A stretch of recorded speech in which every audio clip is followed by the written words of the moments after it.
What's up, guys? Danner Milliken. Yes, I'm on a train track. I'm here in Charlotte, North Carolina, about 5 minutes away from the men's shelter that I'm staying at. So guys, I want to give you guys my testimony today. It's going to be a watered down version, and then I'll go into specifics about other stuff later on in separate videos. So just bear with me if I have to backtrack, but let's get into it. So I'm from Wilmington, North Carolina.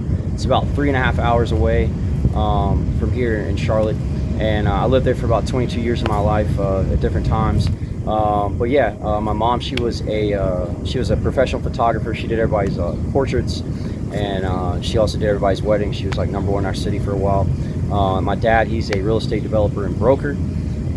So I really got to see the creative side growing up with my mom, the RC side, and then my dad, like the regular business and all that. And I got to see how they're, if you want to call it, entrepreneurs, and so I got to see that, and I wanted to work for myself as I got older. I really saw that. I was like, hey man, that's pretty cool.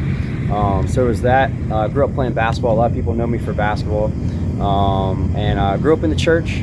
My mom was always talking about God, and I was like, man, I want to know if God's real.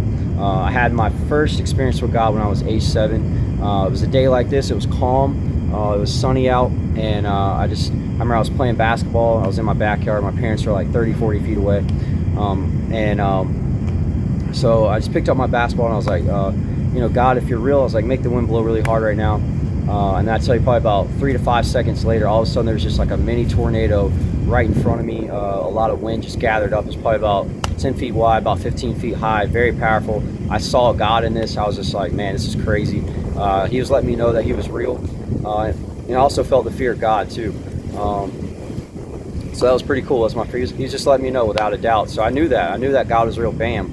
And then my parents got divorced soon after that when I was 7. And so what happened? Sorry, there's some people coming. So yeah, my parents got divorced when I was 7. I remember I heard them fight one day. About 2 days later, they pulled me out and said, hey, we're getting a divorce. And I think they thought I was going to be sad, but I wasn't. I knew that it was healthy, because I was like, well, they're not going to be arguing anymore, so I was okay with it. Now, there was somebody in my neighborhood about the same age as me, and their parents had just divorced. And I remember telling them, I was like, hey, my parents just got divorced. And they're like, yeah, mine too. And they were really sad about it. And I was like, oh. And then something came over, and I was like, oh man, maybe I should be sad about this. And I was like, that is right. I mean, if your parents got divorced, I was like, that's kind of normal, right? And then so the devil used that moment to like really try to screw me up, early on. I didn't know that was him till much later, but within that moment, he was like trying to make it so, trying to make me feel like I should want something wrong with me, and that people should feel sorry for me because my parents divorced. And so it was a really messed up time for me. As soon as that happened, it was like a whirlwind went away, and I know that was a demon. I was like, man, how do I get out of this? What's up, guys? And I was like, man, how do I get out of this?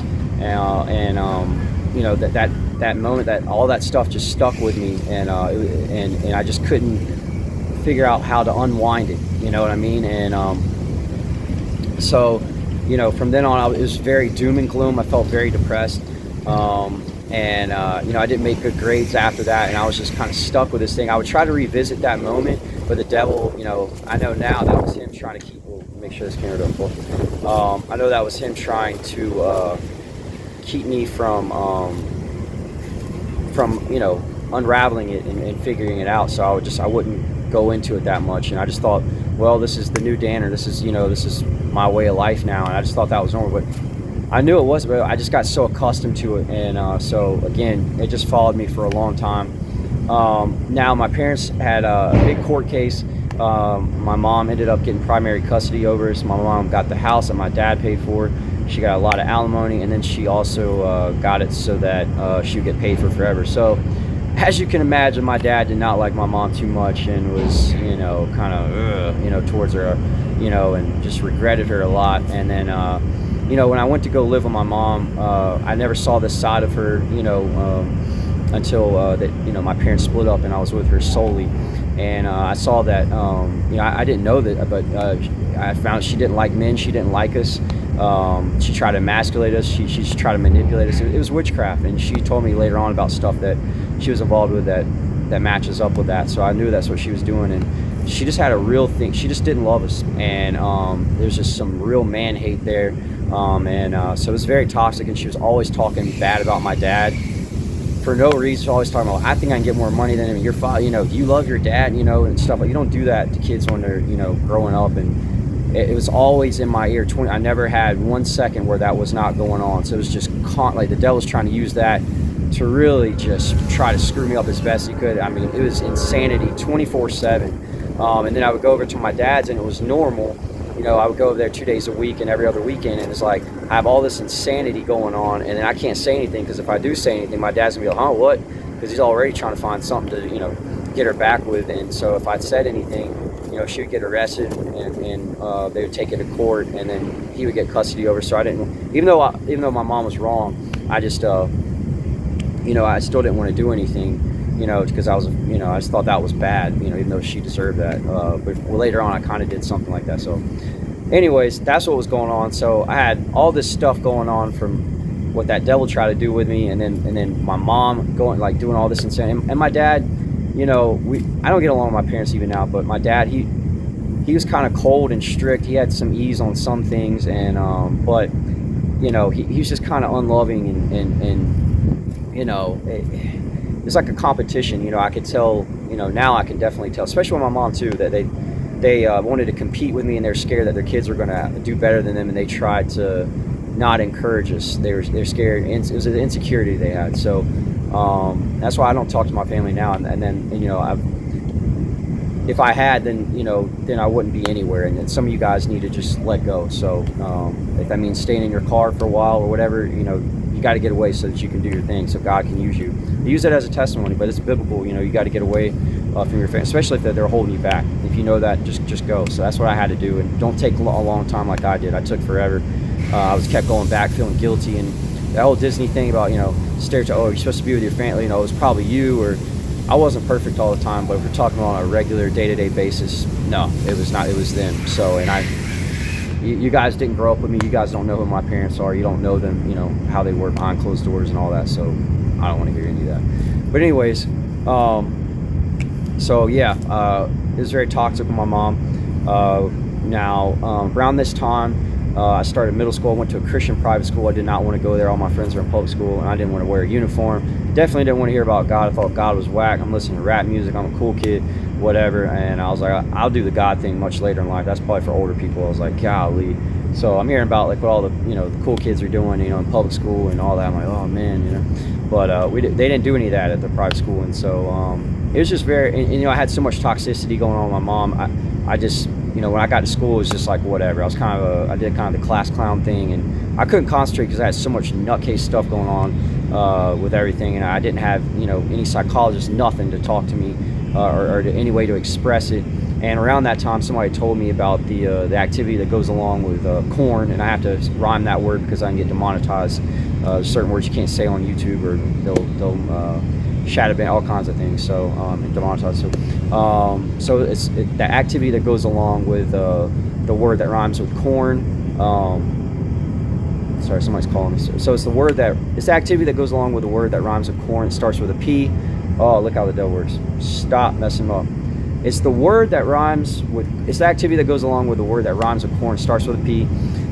So I didn't do the corn yet, but that activity. Somebody was telling me about it, and I was like, oh yeah, I've heard about this, and I thought it was just like a rite of passage, like So, anyways, I did that, and that became my coping mechanism. That's what made me feel good, because I didn't feel any love from my parents. I had all this crazy stuff going on, and I didn't know that was my coping mechanism, but it was.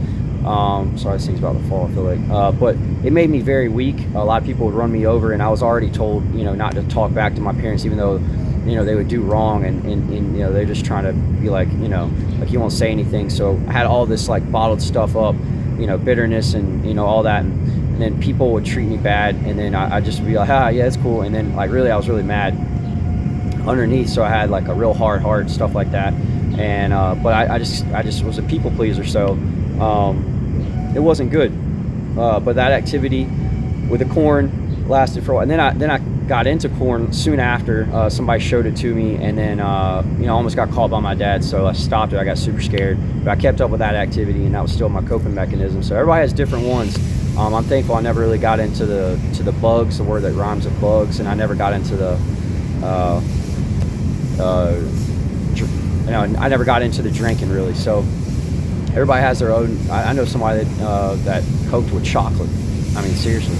Anyways, so what happened? Now, there's something that happened with my mom. There's a bunch of crazy stuff that happened in middle school I can't talk about, and I knew that I couldn't, you know, because again, my dad would, you know, do what he had to do for my mom. But I had enough. It was a final straw. I called my dad and I said, hey, you know, my mom's done this, you know, this thing, and I'm sick of it. I'm ready to come live with you. And so he's like, yeah. He came pick me up. Then my mom comes out. She's like, hey, what are you doing? She knew I knew, and I wasn't putting up with it anymore. So I left. And now I'm starting high school, right? And so now I'm going back to public school. And so I've just left my mom, and now this is on my mind. Did I make the right decision? I'm like feeling kind of like, you know, I'm like second guessing myself. And then all the stuff that had already happened, I felt so you know, different from everybody else. I was like, I can't even. I was like, if everybody knew what I went through, like, would they think less of me, or, you know? And I was just like, man, like this stuff, like nobody else is going through this. Like they don't have, like, I just left my mom. Like I just left my mom. All this stuff that's happened with her, and, you know, my dad and all that. I was like, I can't tell anybody. You know, they might think I'm weird or less than or something. And then, you know, I was like, it's just, so I felt isolated. I just isolated myself, and it was really bad in high school. I was just lost, and so I didn't say a lot. But I played JV basketball. I didn't get along with my coach, so I stopped playing, and I played a bunch of rec ball. Got into skating some. What else? Well, I skated all my life, ever since like 6 anyways. But I tried to act like I was a big party guy, because I heard that's what everybody was doing in middle school. And when I got to public school and high school, I was like, yeah, I just want them to, you know, think I'm cool. And so I'd always act like I did that stuff and drink and all that, and I didn't. I only tried this one time in high school, and I didn't even do it right, so I didn't even get up, if you know what I mean. Again, I have to speak in code because of this demonetization stuff. But whoo, it's a lot of talking, guys. Bear with me, man. We're at 12 minutes. I hope this thing don't die. So what happened? Sorry. So high school, and then there's something in high school where the devil tried to get me to sell my soul, because he knew I wanted to be a rapper, and I was really good. Nobody knew that, but he really showed himself to me. I had no idea that, you know, the devil was really real before that. And so he showed me right then. That's another video I'll make. But then I found out a whole bunch of things. You know, I found out the devil was real and all that. But even after that, I still listened to rap music and all that. But that kind of stayed with me. So that time that I had it with God, that I knew it was real, and then that really showed me both sides, like of you know, good and evil, and that really stuck with me. Even though I try to gaslight myself and think, that's not it. I want to keep on listening to stuff. But anyways, later on, you'll see how I kind of started to get away from it. But so anyways, so high school happened, then I got into art in another art class.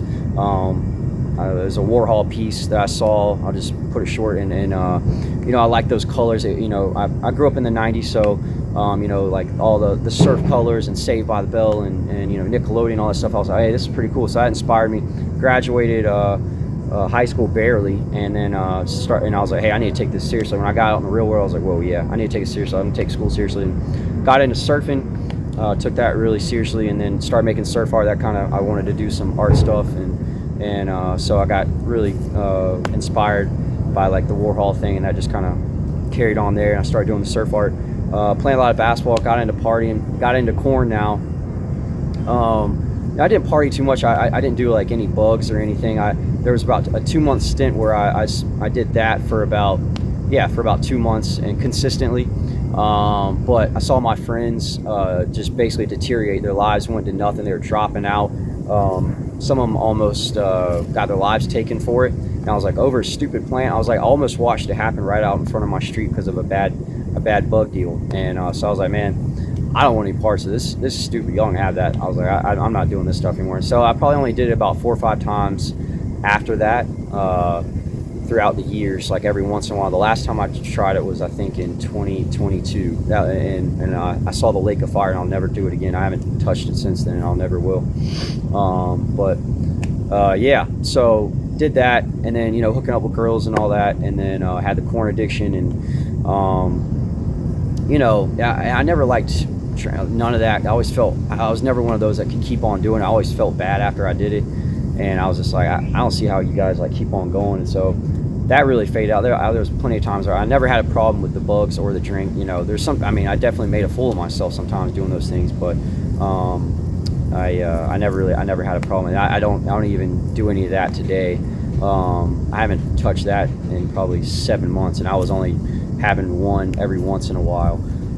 I used to like a good IPA, but I don't even mess with that anymore, because it's too much, too much temptation that can come with that. So I am completely sober and clean. But anyways, what else happened? So college happened, and then I did really well in community college. I took it seriously, and I got in. I got a real high GPA, and I basically could get in wherever I wanted.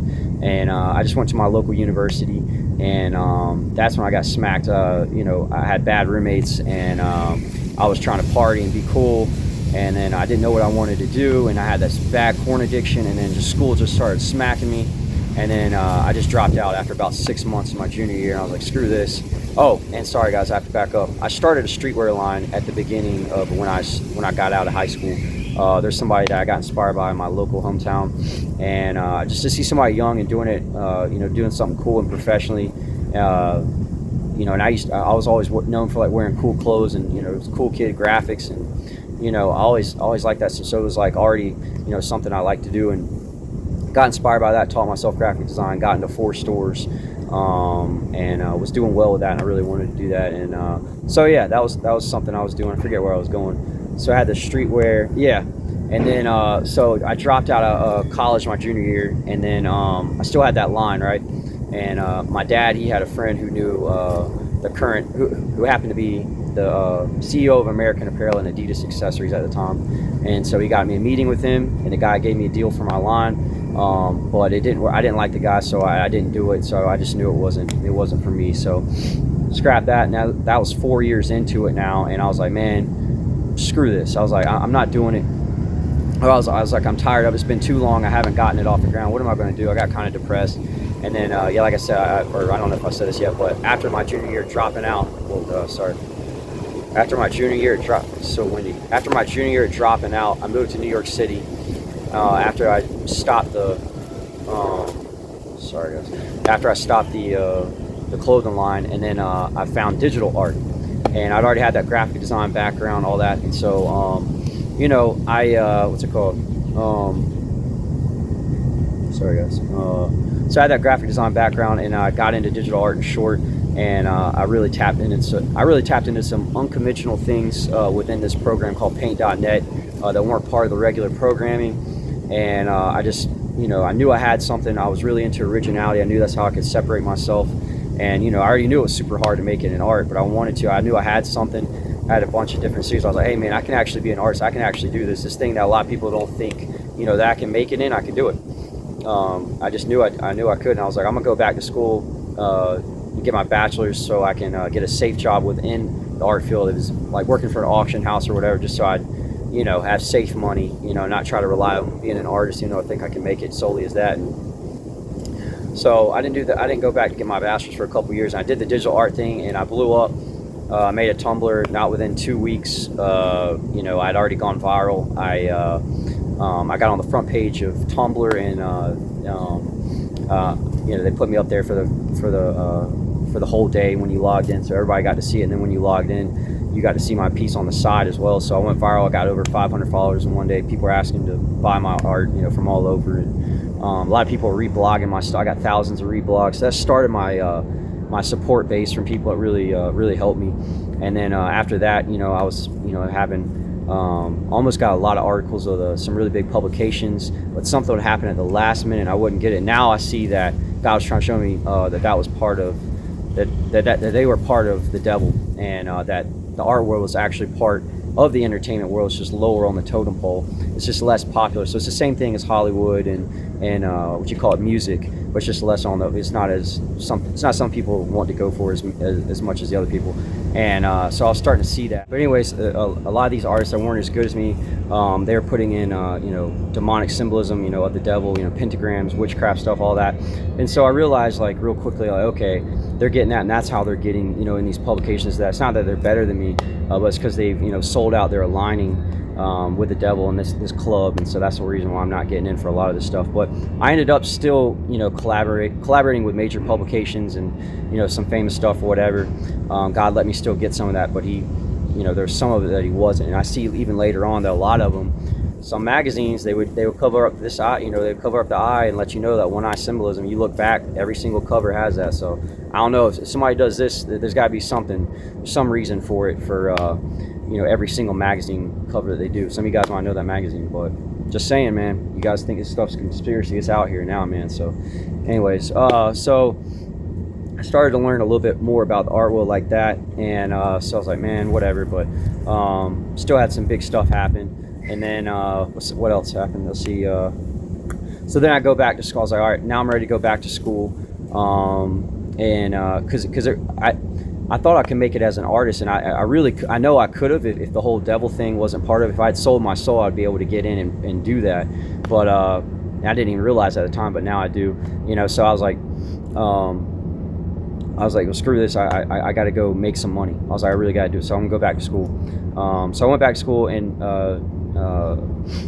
so yeah, I went and got my bachelor's degree in art history. I didn't like art history, but I knew I did my research and saw that was a degree to get into, so that you could work at an auction house, be a curator and all this, and that was the things you had to do. So that's what I did, and I got through it. I graduated, and then what happened?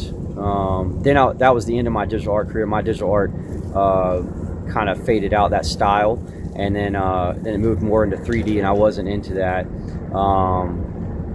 Anyways, so sorry, I like this plane or something. But anyways, so that happened.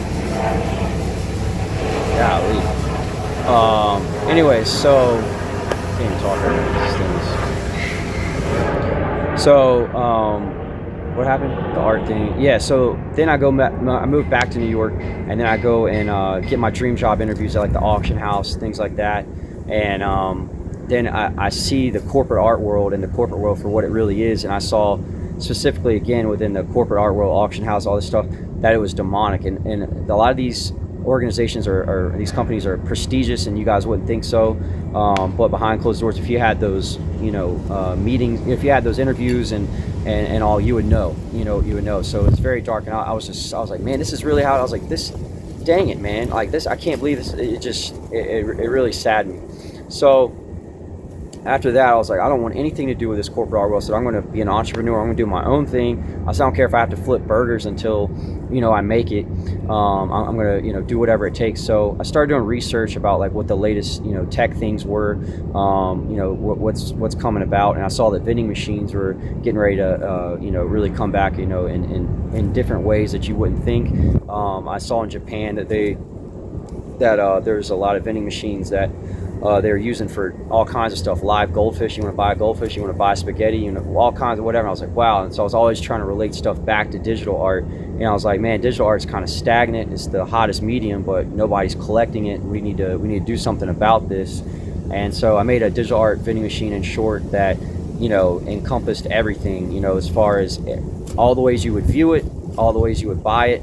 And I put it into that so that when people would see it in real life, that they would be able to educate themselves and see, hey, this is not that hard, and let me do this. So that's what I did. I made a Kickstarter campaign. I put it on, and I got an article with Digital Trends. It's like the top media website for the latest tech inventions. Tech inventions. They gave me an article. It didn't go that well. I was super nervous, but and then Yahoo Finance tumbled that or recycled that article, so that was cool. But the art world, they acted like they didn't see it, and I want to be specific. It wasn't novelty or anything. I wanted to kind of mess with your mind about the stereotype of a vending machine, and I basically was making it high end. I was using it as a vehicle, not solely what you would think as a vending machine. So anyways, art world was like, nah, they didn't even act like it was there or anything like that. And I was like, all right, it's because they know that I'm on God's side. I'm not part of the devil's club. So they're just, all right. I was like, this makes no sense. But I was like, okay, whatever. Now I still had all these addictions and everything. Then NFTs come about, and I still got my addictions or whatever. And then so I'm trying to fix the whole thing with NFTs, because it comes out as novelty digital art, and that's not how it's supposed to be. It's supposed to be museum grade, gallery grade stuff. And so people got the wrong idea of what it was, and so I was trying to fix that, plus make really good things within that field. And I really did. And I came up with about 4 major things, had business plans for it, had venture capitalists and all kinds of major people that I would meet with. But and around this time, God was showing me that hey, the truth about this sin now. You need to stop it. Otherwise you're just not going to make it, and that's what was going on in short. And I knew, because I started to see like celibacy videos, SR videos, and I knew my flexual sin and all that was screwing me up. And so what happened, so yeah, I would have these meetings with these people and all that, or right before I would have these meetings, I would get the meeting, right, and then I'd be like, okay, I just got this meeting with blah blah blah, so let me go do my flexual sin, let me do whatever. I'm gonna try to play God, because he can't do anything about it, because I just got this meeting with blah blah blah, and they're not gonna say no, because this business idea is too good, so haha, I got God. And then I would have that meeting, and then something would not go right. It would just go right down it's all my business, all those businesses, all those things that I made, and I want to let you know, these are multi-million-dollar businesses. This is not a joke, like, at all. I'm talking about major people, all went right down the drain, all because of my sin. So, but God used that. He wanted me, even though I was doing that to myself. If I had gone that way and blown up in digital, I would have had nothing to do with God. So God was actually using my sin to bring me to Him. Eventually show me He wanted me to work for Him, and I couldn't believe it, because I was like, what the heck am I going to do? And I got to a point where I was like, man, I was like in the middle, and again, I knew I was in the middle. I knew I wasn't going up anymore because of my sin, and I knew I could sell my soul to the devil and still sin and be successful, or I knew I could just go God's way. And I was like, dang it, that's what He was showing me. And I was like, dang it, man, I gotta choose a way, man. I was like, shoot, man. I was like, I'm not gonna sell my soul. I already know that. And I was like, I can't keep going in the middle. And I was like, all right, I guess I'm just gonna go try God. Let's see what God's about. I was like, this is gonna be whack. This is gonna be lame. Let me just see what it is. And so I gave God a shot. I peeked over to see what the devil didn't want me to see, and what I saw was nothing like I was taught in church, nothing like what society tries to make God out to be. I really learned that we take a lot of stuff out of church, that building, that is kind of, gives us the heebie-jeebies to make us comfortable. It's preaching, going out and preaching the gospel to people, going out and telling the people the good news, making disciples, speaking in tongues. And hey, I was the same way. But I figured out He wanted a personal relationship with us, and He did want those things, going out and preaching, and all that. But I found it wasn't that hard. It wasn't nearly what the devil's just scared that you're going to figure it out. And so he tries to make, try to put a line across it, because he's scared to death of what you're going to do for somebody. So anyways, then I started to develop my personal relationship with God. Whew, this is a lot, guys. So anyways, please God help me. Oh, guys, I go through a lot of spiritual warfare saying these things. Please God help me to keep the devil away, in Jesus' name, amen. So God, give me my thought back. Do not let the devil win. Help me to finish this off strong, in Jesus' name. All right, so yeah, then after that, I had a bunch of job interviews in the NFT field, and those didn't work out, and I was still continuing on in my sin, still, with the flexual sin, but I was still going God. I knew to go God's way now. I moved from New York to LA because I was like, hey, you know what? They got a lot of NFT stuff out there. Let me see if I can do something there.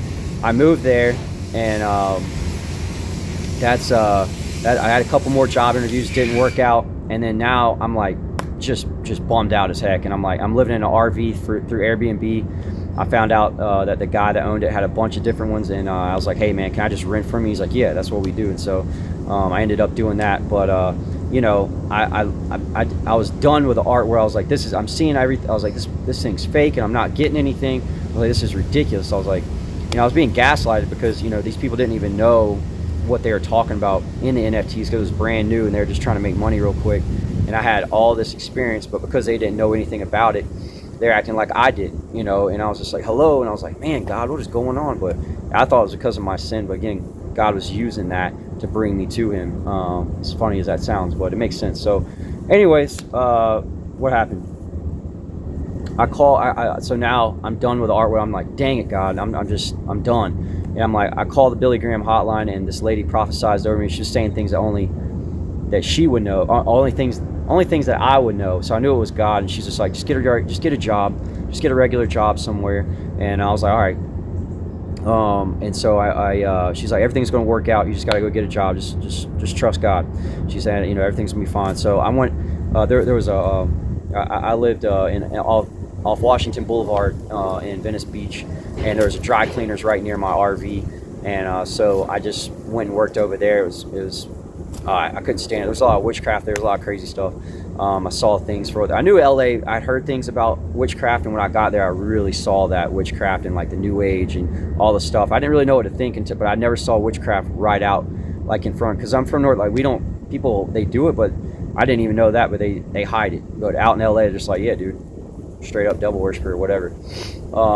You know, witchcraft, whatever you want, you know. But anyways, so there's a lot of that going on. I worked there for about 6 months, and then what happened? You know, I just thought I was too good to work that job, and I was just ticked off. I did not like it. Not fun. But I got in an argument with a customer. They were in the wrong, and my boss, she didn't like it that I like talked back or whatever, and so she kept on with it and wouldn't let go. So I just fired myself. I was like, forget it. I'm not going to say I was wrong, because I wasn't. So that's messed up. But so I left that, and then ended up getting a remote job. And then I would just have a ton of roommates, different roommates come in, because we had like a 30-40 foot RV, and people come in all the time. And they I had 2 roommates, one that both of them actually practice yoga and were into the New Age and Buddhism, and you know, they're just trying to be like, oh, you won't say anything that this stuff is really of the devil, because that's not what you should say. You should be scared to say that, because you're not supposed to say what it's really about. We know what it's really about. We know some of these other people don't, but because a lot of people don't, it's said like this, I bet you won't say anything. But they're basically, that's what they were saying to me. They were letting me know that it was really of the devil, and that they're devil worshippers. They let me know that, and they're practicing witchcraft on me. And again, that was my first encounter, and I really got to see that. That was wild. There's a lot of people that were trying to fight. They didn't like me being a Christian. And then what happened? So I would say, you know, after my first year, then I finally, you know, started to get deeper into God. And, you know, my fleshly sin was still going on, and I had enough. I knew about SR. I knew about celibacy. And so I was like, all right, God. I was like, I can't keep doing this, because I've been on a few streaks of like, you know, going without the fleshly sin, and couple days, couple weeks, maybe like 2 months, and but I had enough. And I was like, man, I saw this video, and this guy was like, hey man, sorry guys, I know I'm all over the place, but he was like, hey, I was like, he said, like, you know, you look, I said, God, you know, if he said, I went through the same. He's like, I told he said, I you know, this is how I went 5 months. He said, you know, I said, God, you know, I can't do it in my own strength and power. I can only do it through your strength and power. You know, you take over. You know, I can't do it by myself. And I prayed that same thing, and I went 5 months. And then it's like God took it away from me to see what I was going to do. And I relapsed. And I didn't pray to like keep it going. I didn't know. I thought that was worth it to me more to go. And bam, it's like 5 months just right down the toilet. And then I prayed it again, 6 months. And then same thing, he took it away from me. And then I relapsed again. Sorry guys, I'm on 15%. I gotta be careful. So it's not too much longer, guys, probably about 10 minutes at most. But man, I'm doing good, man, because the other one was like an hour and a half, dude. So anyways, what happened? So I went 6 months, relapsed, and then after that I was like, dude, this is it. I was like, I gotta do something. So I upped that prayer, and I was like, I didn't know it at the time, but this was like truly crucifying my sin. And you guys can apply this to any sin you go through, but this is what God's looking for. When he sees us, he's very happy. This is the true definition of crucifying your sin to that cross. But I was like, all right, God, I said, I don't care how many times I try to go back and do the fleshly sin. I said, you know, I don't care if it's 100 times. I said, each time I go back, I said, I don't care if I go back 100 times. I said, you gotta just make it so that I just don't do it at all costs. Like, you gotta make something happen so I don't do it. Cut it off on all corners. There's no way I can do it. There's no excuse. You're infinitely more powerful. and all that. And it's like God smiled. And then I got from then on, I've been on my streak of no flexual sin, no corn, none of that activity, no hooking up, none of that. And it's been 3 years and 3 months, no release, none of that. So if I can do it, you guys can do it. You just have to keep on praying that prayer, because despite the feeling, God is more powerful than that feeling. You guys probably heard that, and He'll take it away. But it's just up to you. And if you relapse, you go back to zero each time, and God's not playing around. So you think you got all this time and stuff? I'm telling you, you're wasting time. It's not something that, like, you either stay on it or you don't. Like, because like, you need to build yourself up so you can be able to take care of a woman eventually, and or if you're not supposed to get married, just be able to take care of yourself, period. And like, nothing good will happen unless you do it. Like, I'm just being dead serious. Like, it's not a joke, like, at all. Like, don't, like, take it from me. Like, 5 months, like, just keep it on, like, go 3 weeks and just build it up just so you can get a girl, because they feel that energy, because you've built it up. That's a lot. And then that's going to be your only reward if you hook up. I'm telling you, man. There's a lot, because I've been on it 3 years. There's like a lot of women that like, but I pray for God just to give me the strength to not. And eventually one day, if He wants me to get married, that's cool. If not, I don't care. But I got to build myself up first and get that money, so I'm be able to provide for a woman if that does happen. And we got to get back to that, because this flexual sin is trying to actually destroy men and trying to make them weak. And we need men to be. We're the backbone of this world, and we got to act like it. And this has come to destroy us, man. So we got to wake up. But anyways, that's my little SR spiel. Woo! Thank you, God. All right, so where are we at? So that happened. So now I've got that going on, and then now I dive deeper into God, and I start. I was like, I remember this one time I was like, hey, I learned from a pastor, like, when you pray right before you read the Bible, because the words, it says in the Bible, the words are alive and real, right? So he's just like, hey, say to God, make these words alive and real to me, make them come alive to me, show it to me while I read this, let me feel you while I read this. And when I did that, you feel the Holy Spirit, you get that high, and He just takes over. And so I did that one night. I was in my RV. All of a sudden I get the notion to just get some food, put it in a bag, and then I went outside. I knew I was going to give it to somebody. I didn't know what was going on, and I ended up witnessing to this homeless guy, and he gave his life back to Christ. And I just remember, while I was saying all that stuff, I was like, God, just give me the words to say. I don't know. Like, you just take over. And He did. And this guy, and it was just like God was speaking through me. And it was not me, it was Him. And then from then on out, he had me going around and just witnessing to people. So yeah, He had me witnessing to people. I would go up randomly. I'd hear him say, he'd be like, hey, tell this person, but I don't know. And so I'd have to, again, be like, all right, Dan, it's not you. I pray, God, give me the words to say, none of me, all of you. You speak the words through me, help me not to be nervous and all that. And that's a key prayer for later on too. So that's what I would pray. And then bam, it's just the whole, I didn't know what I was going to say. And then bam, a lot of times, some people didn't like it. Some people got saved. And when the people that did get saved, I saw their whole spirit change and everything. God is so real. It was awesome seeing these people saved. And that's what He wants y'all to do. So don't be scared. The devil wants you to be scared, because he's scared of what you're going to do and turn this world, his world, upside down, guys. So we got to get back to that. And then, so I was doing that. That happened. And then, so I defeated my flexual sin, right? But when you're on SR, when you're celibate, you get a lot more spiritual discernment. That's part of it. You learn that this life is more spiritual than it is physical. The devil tries to blind you with the physical and keep you in your flesh when you're in sin, and tries to make you think it's not about spiritual, so you wouldn't really know. But so when I'm on this, I've already defeated flexual sin pretty much. I'm like, all right, God, where's my blessing, man?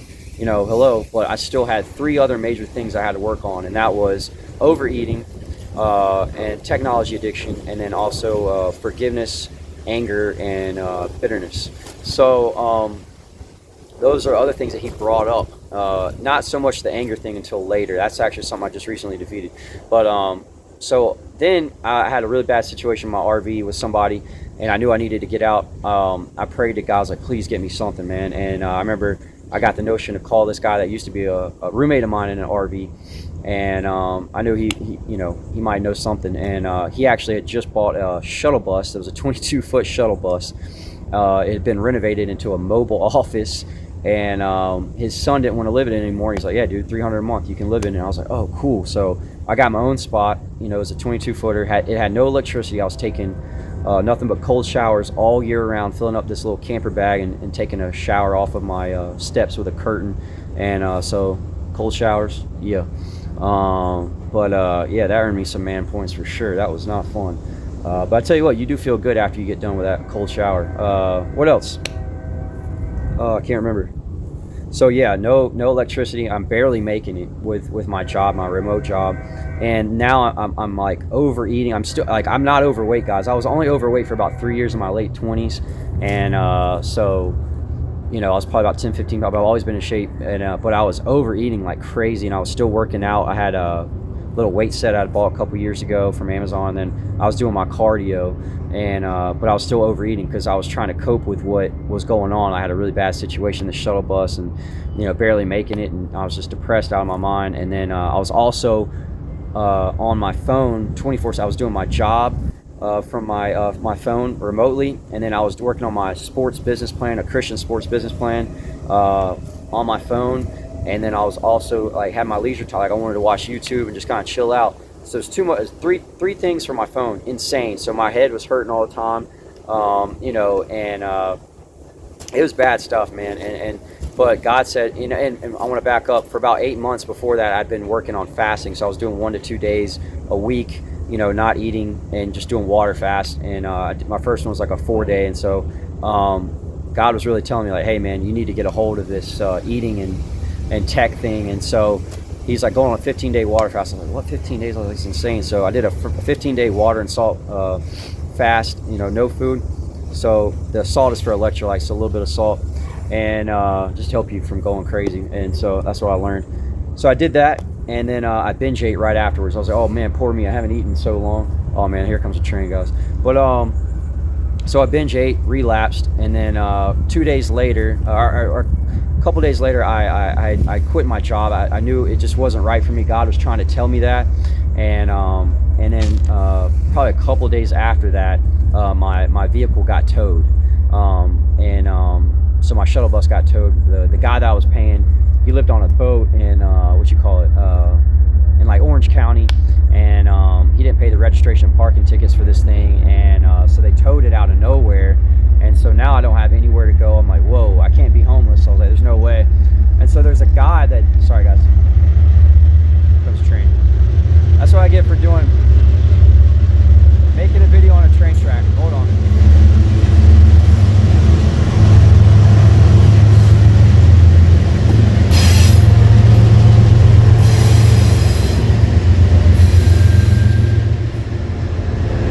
All right, so it's kind of cool though, right? It's like background moving art.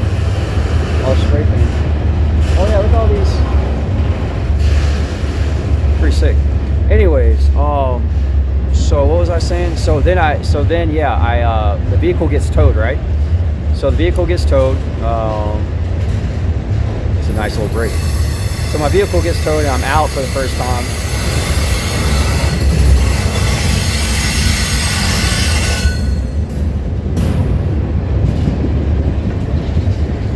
So anyways, yeah, brought to you by moving art here in the background. Anyways, what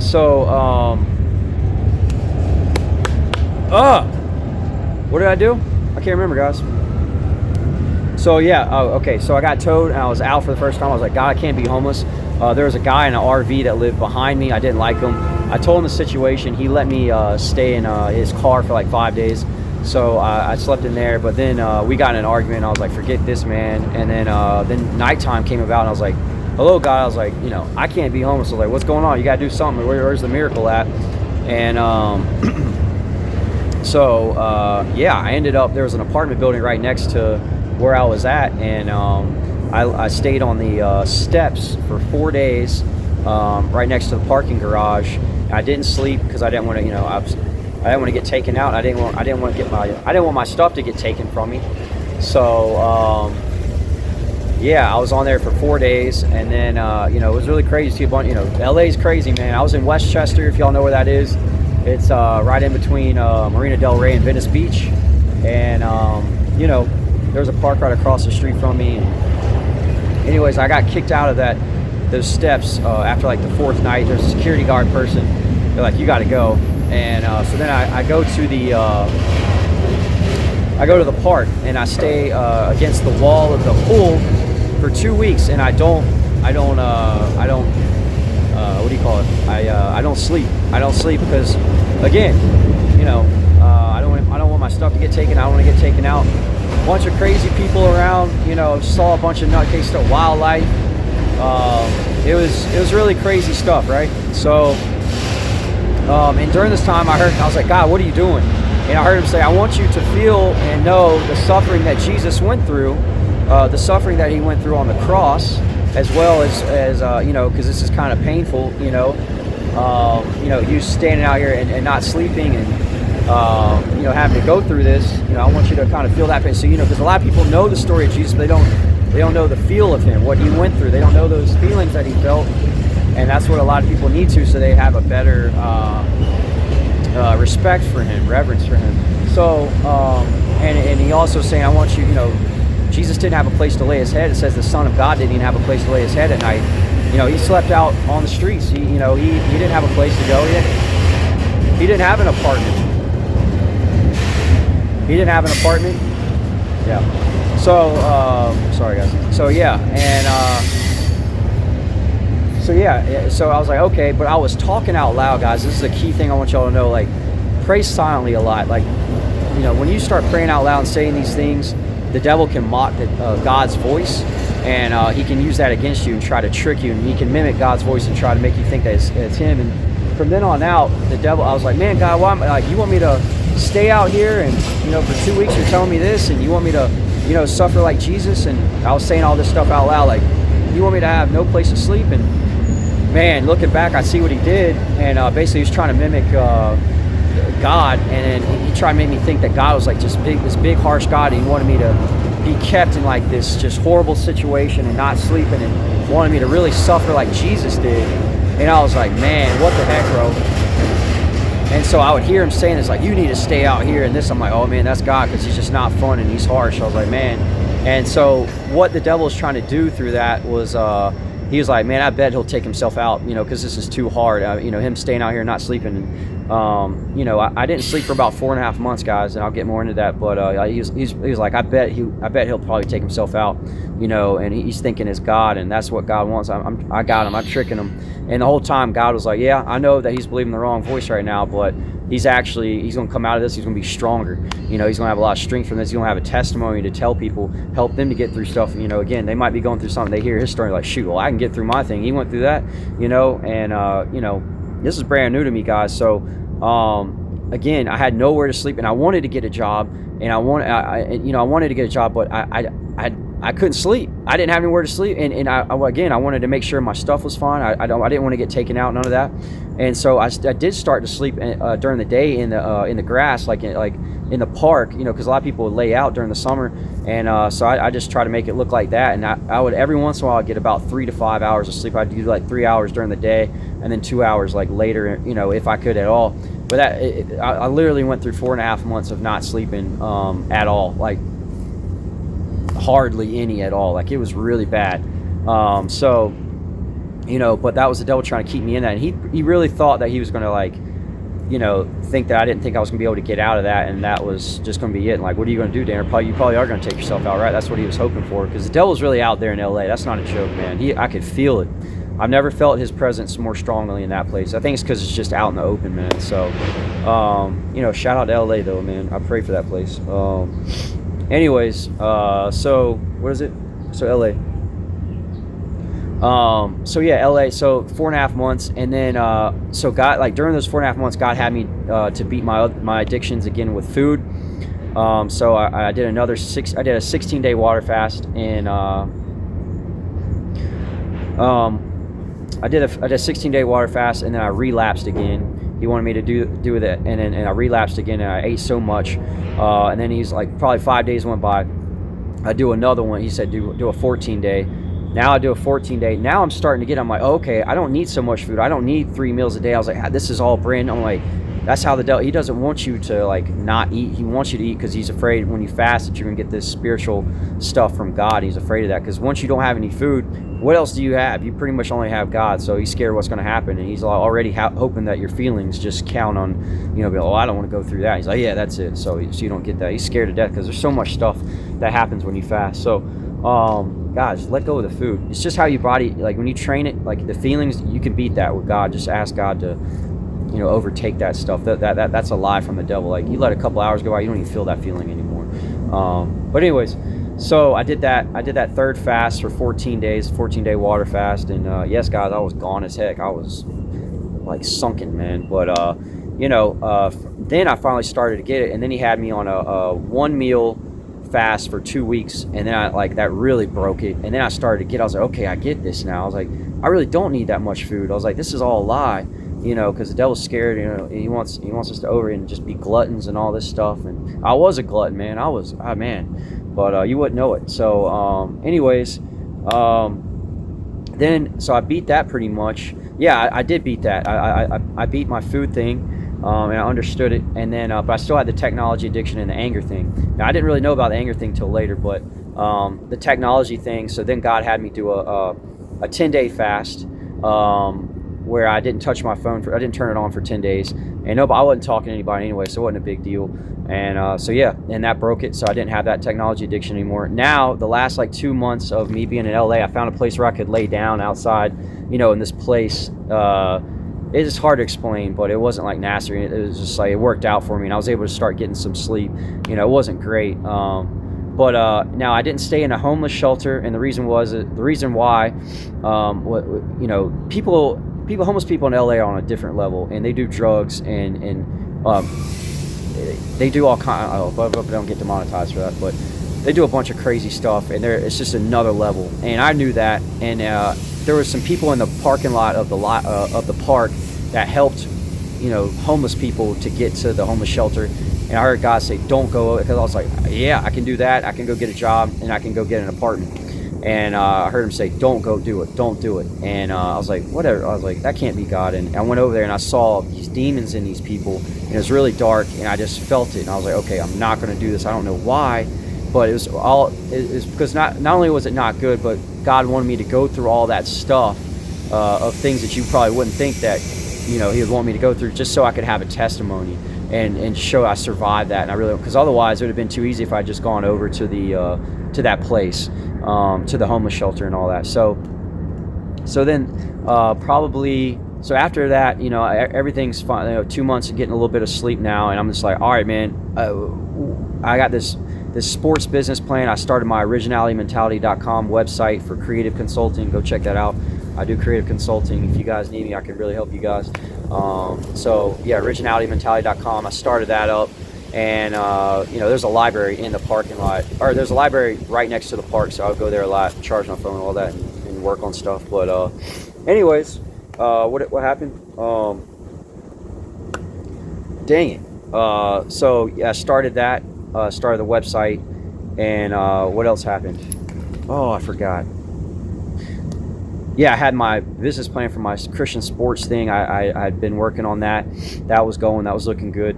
And then one day I went to this place called Randy's Donuts. If you guys know them, they're in Inglewood, at least the OG location is. I went over there, and there's this guy that was talking to some people. And then after that, I heard God say, go ask him about God. And I was like, him? And he's like, he's getting ready to leave. He's on a motorcycle. And God was like, go talk to him. And I was like, all right. And then I started talking to him. He ended up being a Christian. He's like, dude, I was just witnessing to them. And we chopped it up for 3 hours. And I told him my situation and everything. He gave me some money, and I was able to move. And I was like, all right, well, now I got money to move. And I still didn't know about not talking out loud. And I was like, man, God, I know you want me to go down south. Where do you want me to go to? And I heard Atlanta, Georgia. I was like, Atlanta, Georgia, God? And he's like, yeah, I already heard it was kind of crazy out there. But I was like, well, I don't know. We'll see. And so I was like, all right. So I moved to Atlanta. And then I got there, and I was like, oh, yeah, I don't like Atlanta. It's got a lot of dark spiritual stuff. I just did not like it. But then when I got there, God had me stay at a rescue mission, and so I got food, and things were better. So I knew I was on the way. I knew I was not supposed to stay there, but I knew I was supposed to be down. I knew I was being down south was right. I knew that was on the way. So I was like, I knew I was on the way. I knew I was on the right path, and so I was like, okay, this is working out. I know I'm doing something right, and I stayed there for about 2.5 months off Peter Street downtown.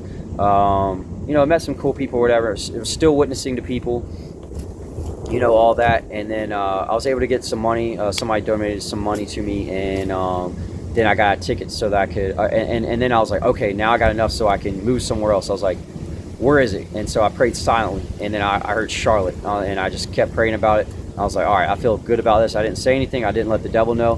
And then I moved to Charlotte, and man, I felt at ease. Man, I felt so good. I was like, this feels right. He had me staying at the emergency shelter. It's all Statesville here. They call it the dog pound.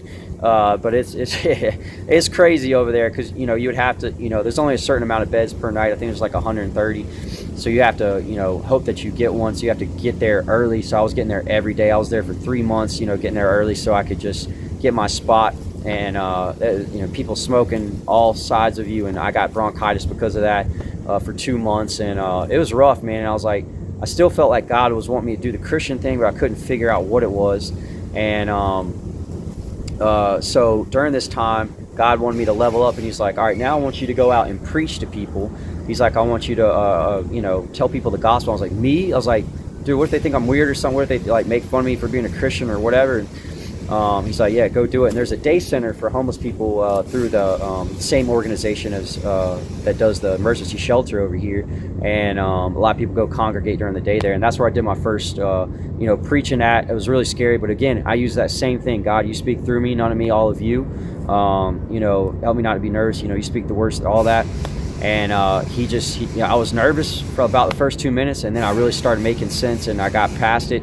And people came up to me like, man, that really helped me, and this and that. So I knew I had something. So you guys can see, I went from witnessing and now preaching, but using the same formulas. God, you speak through me. You do it. You take over, and he does it. It's just leveling up different faiths, but the same thing. Just letting him take over it. So don't be scared. You let him do it. He does it. It's not me. Just like I'm praying. I prayed about this video, and it's just God speaking, through me. So, anyways. So I did that, and then and then he wanted me to preach over at the emergency shelter, and these are, it's nothing but guys, and it's a bunch of people that I see, and they are all into different things, drinking and all this. I'm like, them? I was like, man, they're gonna make fun of, like, they're gonna probably throw stuff at me or whatever. And I did it, and they came up, shook my hand, and I prayed the same thing, let God do it, and started to get more comfortable. I was like, okay, I can do this now. So again, every once in a while I would do it at the emergency shelter. I would do it at the day center. And then I heard God say, now, I'm getting close to being done, guys. Then I heard God say, all right, now I want you to, oh man, I cracked my phone, dude. He said, now I want you to go and preach on downtown on the street. And I was like, what? He said, I want you to go preach on Tryon, which is the main street here in Charlotte. It's a real busy, famous street. And I was like, this is a banking center, the banking epicenters here. Like, you got Bank of America, all this, you got a bunch of like just corporate people. And I was like, they might think I'm weird. Like, God knows they're gonna be making faces, and all this Christian, they're gonna be like, what? And I was like, all right. And to talk about, being nervous. So, yeah. And so I started to do that. And again, same prayer. God, you work, you do it through me, and he did it. And I was nervous for a while. It was scary, but I got through it. And for the last about 2 months, I've been doing that here. And preaching that, and so I've gotten way comfortable with it, and then within the last month, I moved from the emergency shelter to their permanent shelter, which is, when they say permanent, you only get 90 days, but it's their permanent shelter. So now I don't have to wait in line. I can just go in and out as I please. So it's still rough. I mean, it's all the people that come over there. So if they get in, you got to hit the lottery. So I got in there. The meals are better and everything, but it's a rough situation. But it's still better, and it's closer to downtown, so I can go and preach and do whatever. But so he's had me do that, and then in the last about month, he's had me level up from the street preaching to going and saying whatever he wanted me to say while I walk down the street, because there's a lot of people at lunchtime that are just walking to getting food or walking back, whatever. Tons of people on the street, and so he just wanted me to, like, just affect them with God, like bam, bam, bam, like, you know, they just hear God, because so many people are too scared to say anything, and when somebody says something about God or whatever, it might give them, they might not want anything to do with them, or they might be on the fence, they might be kind of lukewarm, or they might be, and just, you know, who knows how it can affect them. So, you know, again, I was like, you want me to do what? And so I was like, man, and so that's been the scariest thing so far, but it's not, because you know, I've gotten better at it, and so God will be like, you know, again, God, you speak through me, and I'll go down, and he's had me like raising up the Bible and be like, hey guys, it's the last days. I'm walking, there's tons of people. The last days, people looking at me all, you know, like, I'm like, hey, we need to read this, get back into this last days, you know, we need to have reverence for God, get back, have a personal relationship with God, and, you know, preaching the gospel and just saying all these things. So a ton of people are hearing me, you know, hearing somebody talk about God. So that's what he wants. It's pretty cool, man. It's actually really cool. I love it. And so I'm doing that. And so yeah, what else? Golly, you guys, I've talked so much. It's been 40 minutes, I feel like. But you know what? I've done this for I've had so much spiritual warfare the last 2 days. I've made probably about 4 videos at about almost 2 hours each. So as you can imagine, it's just been a lot. The devil did not want this to get out, but we're going to do it. So God just helped me to finish this off. So anyways, so now within the last, I would say about 2 weeks, he said, okay, now I want you to record this stuff and put it on social media. And so I was like, man, you want me to be on camera and do all this stuff? I was like, I don't know, man. I was like, I've never really done that. And so I've been doing it. It's gotten easier. And yeah, so I've been doing that, posting on social media. Like, a lot of my videos have been going up on YouTube especially. And I'm just so glad to be able to affect. People are commenting, and they're like, you can tell they're really affected by it in a great way. And that's what I want. This is what this is all about. You know, temp service. And so let me break down temp service real quick, and we're about to be done. So temp service is a whole play off of, you know, a temp service that you go to for a job, because I kept hearing people talking about that. You're like, hey, I just got this you know, temp work from this temp service, this temp agency, you know, because I was like, I want something clever for my ministry. I was like, I got to think of something. And I was like, oh yeah, temps. I was like a service for, you know, for God, like you're going to service. And I was like, temps. I was like, I said that could work.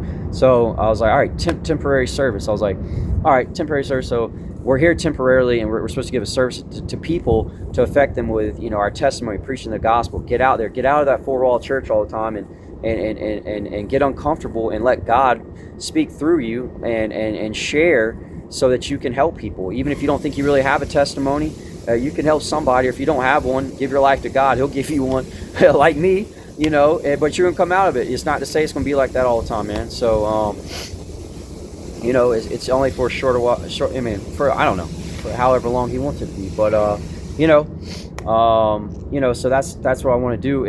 All right, temporary service, and then it also stands for temporary service. You know, we're doing a service in temporary spots. You know, going, you know, on different streets, and, you know, posting, hey, you know, God did this for me, you know, helping people.